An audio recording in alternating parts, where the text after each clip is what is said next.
Pemirsa, belasan pasangan muda-mudi di kota Ternate, Maluku Utara terjaring razia polisi di kamar penginapan. Selain kumpul kebo, mereka juga melakukan pesta miras yang kerap mengganggu para tamu. Beberapa muda-mudi ini juga kemudian diamankan dan dimintai keterangan. Sejumlah muda-mudi di Ternate, Maluku Utara terkena razia petugas pada Jumat dini hari pukul 03.00 di sebuah penginapan. Sekelompok anak-anak muda ini ada tergolong masih di usia remaja, didapati melakukan kumpul kebo di dalam kamar penginapan.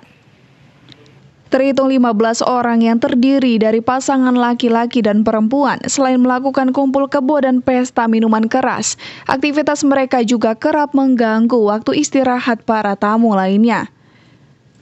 Tindakan razia ini dilakukan berawal dari laporan warga dan petugas langsung melakukan penggerebekan.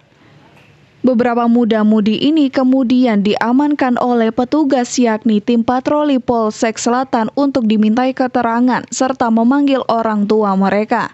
Kemudian kami amankan di Polsek dan rencana kami akan memanggil seluruhnya dari 15 orang itu, orang tuanya kita akan panggil, kemudian kami akan lakukan pembinaan.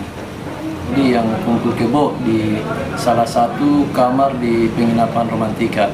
Kemudian dengan adanya laporan masyarakat itu, kami langsung mengumpulkan anggota kami untuk turun di penginapan. Dari Maluku Utara, Opik Syarifuddin melaporkan untuk Kawanwa TV.